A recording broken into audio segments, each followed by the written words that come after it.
A friend of mine on Steam recommended that I check out the MRT and Live for Speed, so I'm going to jump into that now and give it a blast around Esso City, which is a really nice city track, as you might have seen it in my previous Ferrari video. You can click the link to watch that promotion, self-promotion there.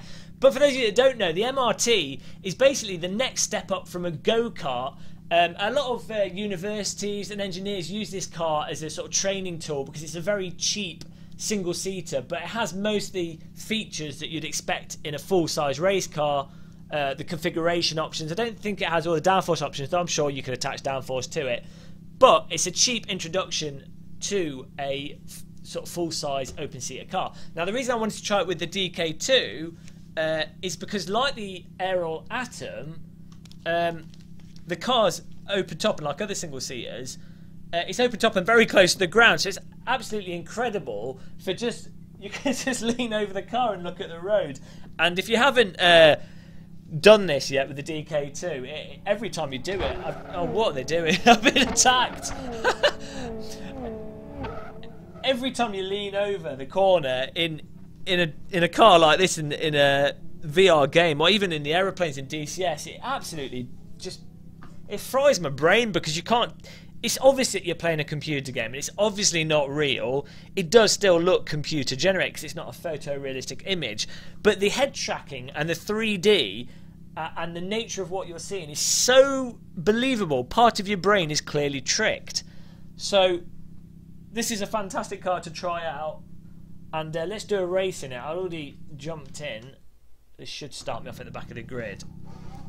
Everything's lined up. For some strange reason, you have to downshift to get rolling in this car. I'm not sure why, but that's just how it works. Some crazy gearbox they've got. The AI in Live for Speed are absolutely crazy.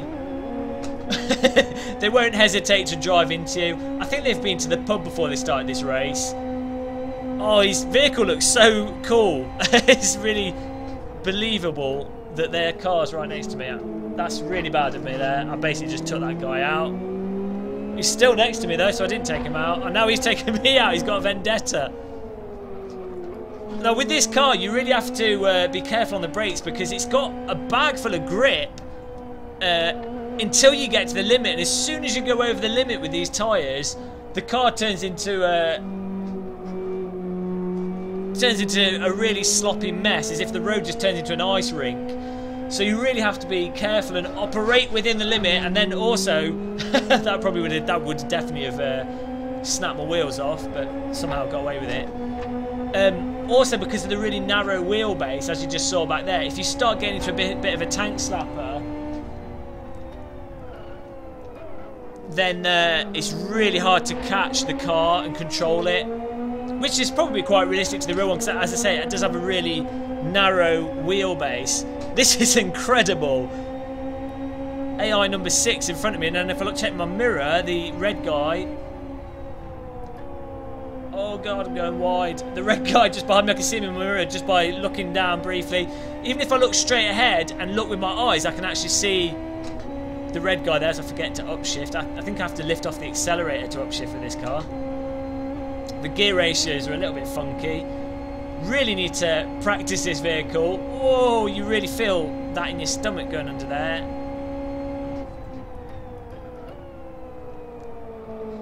The trick is to drive fast. For those of you that don't play driving simulators, is you basically try and find out the limit of the tyres, and the limit is basically just the point before the tyres start to go over a grip threshold where you can no longer take the corner at the best optimum angle at the most speed.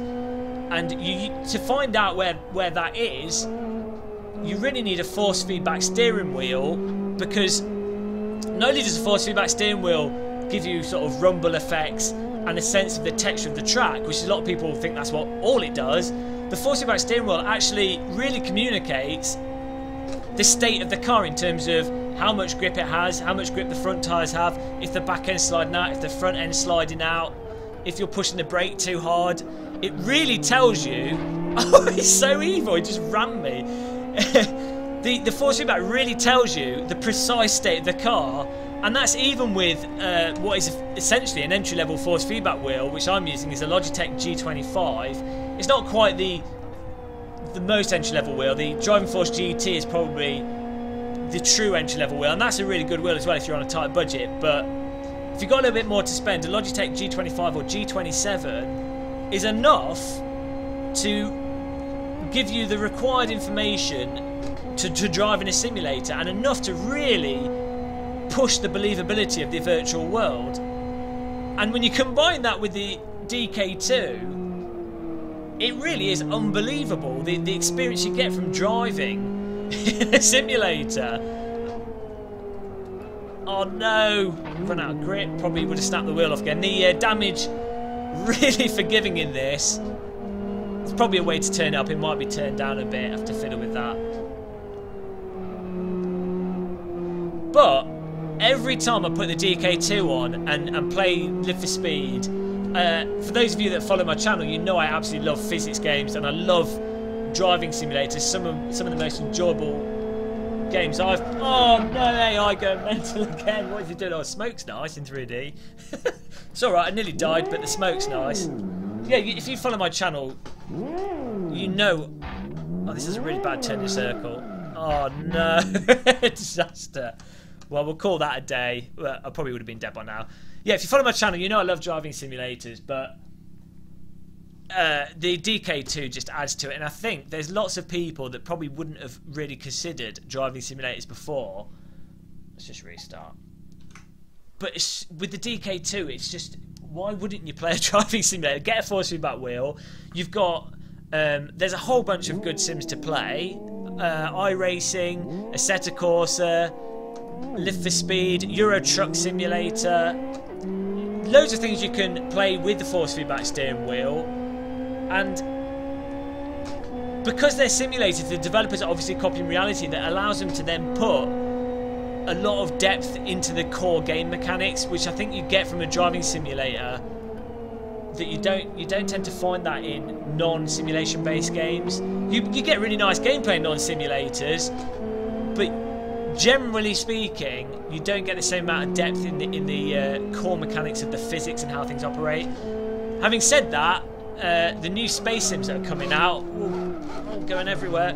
The new space sims that are coming out look like they've actually put a lot of work into the physics and a lot of depth into mechanics there. So probably have to get a force feedback joystick or a decent joystick for that as well. But driving simulators, if you're not into them, even if you hate cars, if you've got a DK2, you're gonna have to start getting into them. I'm afraid there's at the moment, maybe I'm biased because I do love simulators, but Live for Speed is possibly one of the best DK2 experiences. MVH,